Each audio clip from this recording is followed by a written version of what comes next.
بے دم ہوئے بیمار دوا کیوں نہیں دیتے؟ بے دم ہوئے بیمار دوا کیوں نہیں دیتے؟ تم اچھے مسیحا ہو، شفا کیوں نہیں دیتے؟ ارے مٹ جائے گی مخلوق تو انصاف کرو گے، مٹ جائے گی مخلوق تو انصاف کرو گے، منصف ہو تو اب حشر اٹھا کیوں نہیں دیتے؟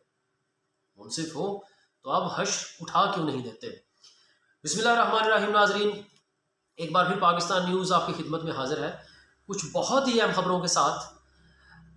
خبر دینے سے پہلے میں ایک بات آپ سے کرتا چلوں کہ جو ایک انسیڈنٹ مدینہ میں پاک میں وقوع پذیر ہوا، بہت تکلیف کے ساتھ ہم اس کو کنڈیم کرتے ہیں، ایسا نہیں ہونا چاہیے تھا۔ اچھا، اسی انسیڈنٹ میں ہی ایک ایسی خبر آئی تھی جو ہمارے مین اسٹریم میڈیا پہ کہیں پہ بھی کسی چینل نے نشر نہیں کی، کسی نے آپ کو نہیں بتائی۔ وہ خبر میں آپ کے سامنے رکھتا ہوں اور آپ وہ خبر سن کے حیران رہ جائیں گے۔ یہ جو میں نے آپ کو فیض احمد فیض کی دو لائنز پڑھ کے سنائی ہیں کہ ارے منصف ہو تو اب حشر اٹھا کیوں نہیں دیتے، یہ لائنز بھی مجھے وہ خبر پڑھ کے ہی ذہن میں آئی۔ خبر سر کچھ ایسی ہے کہ حمزہ شہباز صاحب پہ اور میاں شہباز شریف صاحب پہ ایک منی لانڈرنگ کا کیس ہے جو بہت عرصے سے چلتا آ رہا ہے۔ کیس تقریباً نیب کا اتنا کلیئر ہے کہ پورے ایک ثبوت جو ہے ARY پہ میں بھی ایک رپورٹ دیکھ رہا تھا ارشد شریف صاحب کی، with all credit to Arshad شریف۔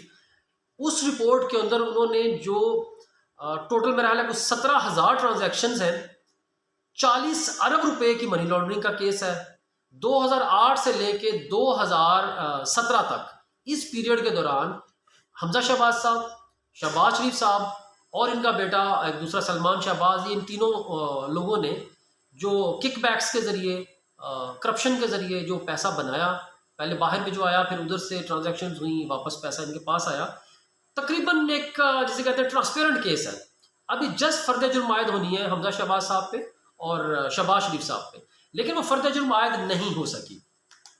اچھا، میں نے جو آپ سے یہ بات کہی نا کہ ارے منصف ہو تو اب حشر اٹھا کیوں نہیں دیتے، ایسا لگتا ہے کہ منصف جاگ چکا ہے، ایسا لگتا ہے کہ منصف حشر اٹھانے پر راضی ہو چکا ہے، ایسا لگتا ہے کہ پورے پاکستان نے جو منصف کی جسے کہیں گے منصف کے انصاف پہ جو حرف اٹھایا تھا، جو منصف کی عزت پہ حرف آ رہا تھا، شاید منصف کو ایسا لگتا ہے کہ اب آر یا پار کا فیصلہ دینا پڑے گا۔ کہیں نہ کہیں ایسا لگتا ہے کہ منصف کو بھی اشارے مل چکے ہیں کہ اب کچھ ایسا کرنا پڑے گا کہ عوام دوبارہ ان پہ اعتبار کرنا شروع ہو جائے۔ خبر میں آپ کے سامنے رکھتا ہوں جی۔ خبر یہ ہے کہ ایک اسپیشل کورٹ بنی تھی لاہور میں جو اس کیس کی ساری سماعت کر رہی تھی، فرد جرم عائد ہونی تھی۔ میں صرف 2-3 پچھلی جو ہیرنگ ہے نا ان کا حوالہ دوں گا۔ اس سے پہلے 17 فیبری کو ان کی ہیرنگ تھی اور 17 فیبری کو فرد جرم عائد ہونی تھی شہباز شریف صاحب پہ اور حمزہ شہباز صاحب پہ، لیکن وہ فرد جرم عائد نہ ہو سکی اور پلی کیا لی گئی کہ ریڈیبل کاپی آف چالان، جو چالان کی ایک ریڈیبل کاپی تھی وہ وہاں پر موجود نہیں تھی، جس کی بیسس پہ کورٹ نے ہیرنگ ایڈجرن کر دی اور حمزہ صاحب پہ اور شہباز شریف صاحب پہ فرد جرم عائد نہ ہو سکی اور نئی تاریخ دے دی گئی۔ یہ تو نارمل ہے، شریف خاندان کو ایسا انصاف تو عموماً مل جاتا ہوتا ہے۔ لیکن جی جو نئی تاریخ دی گئی، نئی تاریخ پہ کیا ہوا وہ بتا دیتا ہوں۔ جب نئی تاریخ آئی تو نئی تاریخ پہ شہباز شریف صاحب اس وقت مصروف تھے اوتھ ٹیکنگ پہ، کیونکہ پرائم منسٹر بننے والے تھے، تو کورٹ کو یہ بتایا گیا جی کہ جو جن ملزم پہ فرد جرم عائد ہونی ہے وہ تو پاکستان کے پرائم منسٹر بننے والے ہیں، ادھر مصروف ہے، تو برائے مہربانی تھوڑا سا ٹائم دیں تو اس ہیرنگ پہ آپ فرد جرم عائد نہ کریں۔ ایسا صرف پاکستان میں ہو سکتا ہے، کسی دنیا کے کسی کنٹری میں نہیں ہو سکتا کہ جس بندے پہ فرد جرم عائد ہونی ہو وہ دوسری طرف آپ کا پرائم منسٹر بن رہا ہے، اور جس دوسرا بندہ جو کہ CM بننے کے لیے ریڈی بیٹھا ہوا ہے، حمزہ شہباز صاحب کی بات کر رہا ہوں۔ اینی وے، ان دونوں کی پلی کو کورٹ نے ایکسیپٹ کیا اور ونس اگین فرد جرم عائد نہیں ہو سکی۔ لیں جی، اسپیشل کورٹ نے اب جو تاریخ دی ہے اور ساتھ میں جو کہا ہے وہ امپورٹنٹ ہے۔ اب تاریخ دی گئی ہے 14 مئی کی۔ یہ جو 14 مئی کچھ دنوں کے بعد 14 مئی آ رہا ہے، یہ تاریخ ہے، اور کورٹ نے بڑے سخت الفاظ یوز کرتے ہوئے یہ کہا ہے کہ 14 مئی کو دونوں صاحبان حاضر ہوں گے اور اس بار بغیر کوئی مہلت دیے ہوئے فرد جرم عائد کی جائے گی۔ مطلب یہ جو الفاظ ہیں آج تک کورٹ نے کبھی ایسا نہیں کہا، لیکن اینی وے منصف نے بھی ایسا کہا ہے تو ہمیں ماننا چاہیے, ہمیں عزت دینی چاہیے. ہو سکتا ہے کہ منصف اس بار واقعی حشر برپا کر دے, حشر اٹھا دے, ممکن ہے. لیکن ان الفاظ کے ساتھ کہ جی 14 تاریخ آنے کو قریب ہے, بہت دور نہیں ہے, فرد جرم عائد ہونی ہے, لیکن کچھ باتیں ہیں جو میرے ذہن میں آ رہی ہیں, کچھ کیسز ہیں جو کہ آلریڈی کورٹس میں چل رہے ہیں, میں ان کا حوالہ بھی ساتھ دے دیتا ہوں. ایک جی رانا ثناء اللہ صاحب کا کیس ہے, ڈرگز کا, اینٹی نارکوٹکس کا کیس ہے. بہت عرصے سے ان کے اوپر فرد جرم عائد ہونی ہے, بہت سال ہو گئے ہیں, فرد جرم عائد ابھی تک نہیں ہو سکی. وہ بھی یہ ہمارے ہی منصف ہیں, یہ ہماری ہی عدالتیں ہیں, لیکن فرد جرم عائد آج تک نہیں ہو سکی, اور وہ اس وقت پھر ہمارے انٹیریئر منسٹر ہیں. دوسرا کیس آپ کے سامنے رکھتا ہوں, حنیف عباسی صاحب کا ڈرگز سمگلنگ, ہیروئن سمگلنگ کا کیس ہے, لیکن ان پہ بھی فرد جرم آج تک عائد نہیں ہو سکی. اس وقت ونس اگین وہ آپ کے منسٹر ہیں.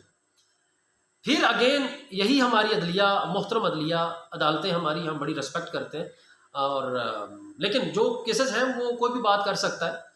ہم کوئی غلط بات نہیں کر رہے, نہ ہی ہم کچھ ایسی ان کے اوپر الزام لگا رہے ہیں. جو ہے وہ حقیقت ہے, وہی آپ کے سامنے رکھ رہے ہیں. مریم صاحبہ کا ایک کیس تھا چند دن پہلے کا. مریم صاحبہ کا پاسپورٹ ضبط ہے, مریم صاحبہ خود بھی ضمانت پر ہیں. تو ہماری معزز عدالت نے پہلے ایک بینچ بنایا. مریم صاحبہ عمرے پہ جانا چاہتی تھیں, جو ریسنٹلی ابھی ہمارا ایک ڈیلیگیشن گیا تھا شہباز شریف صاحب کا عمرے کے لیے, اور وہاں پہ جو ان کے ساتھ ہوا وہ بھی آپ سب نے دیکھا. لیکن مریم صاحبہ کا نام پہلے اس ڈیلیگیشن میں شامل تھا. بعد میں انہوں نے پٹیشن دائر کی کہ جی مجھے وہ پاسپورٹ دیا جائے, میں نے عمرہ کرنے جانا ہے. لیکن اور ہماری عدلیہ ماشاء اللہ چونکہ 24 آور ایکٹیو رہتی ہے, انہوں نے خود کہا جی 24 گھنٹے عدالتیں کھلتی ہیں, لیکن وہ 24 گھنٹے عدالتیں شریف خاندان کے لیے تو خیر ہر وقت ہی کھلی رہتی ہیں. پہلا ایک بینچ بنا, اس بینچ نے انکار کر دیا کہ جی ہم معذرت کرتے ہیں, ہم یہ کیس نہیں سن سکتے, کیونکہ پرابلم یہ ہے نا کہ مریم صاحبہ کے خلاف تو کیس وہ دے نہیں سکتے تھے, جورسڈکشن یا فیصلہ کوئی بھی.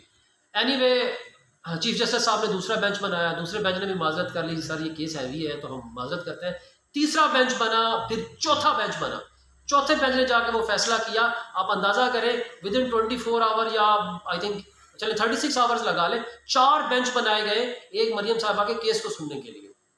تو اس طرح کا انصاف شریف خاندان کو مل جاتا ہوتا ہے. لیکن پھر بھی میں یہ کہوں گا کہ اس بار جو یہ اسپیشل کورٹ نے ایک آرڈر جاری کیا ہے کہ 14 مئی کو شہباز شریف صاحب اور حمزہ شہباز صاحب دونوں حاضر ہوں, اور دونوں پہ فرد جرم عائد ہوگی, اور بغیر مزید کوئی مہلت دیے ہوئے مزید مہلت نہیں دی جائے گی.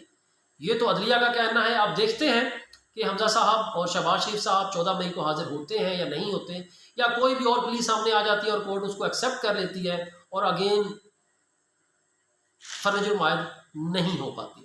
چلے یہ تو تھی سر آپ کی آج کی یہ خبریں.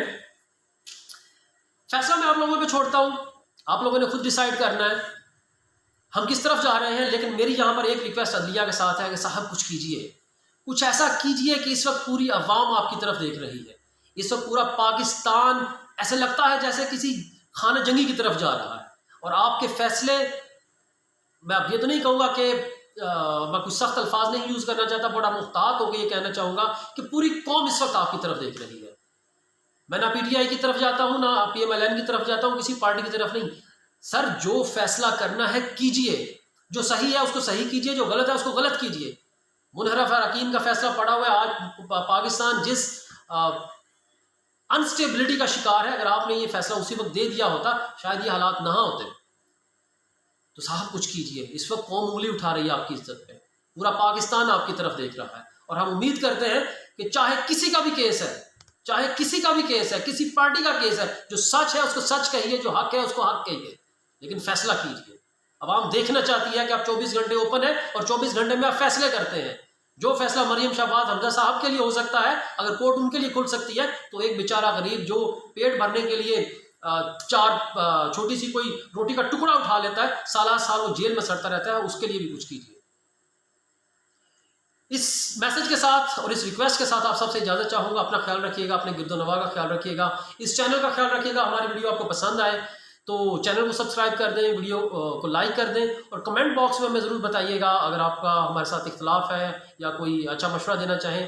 مور دین ویلکم. پاکستان زندہ باد.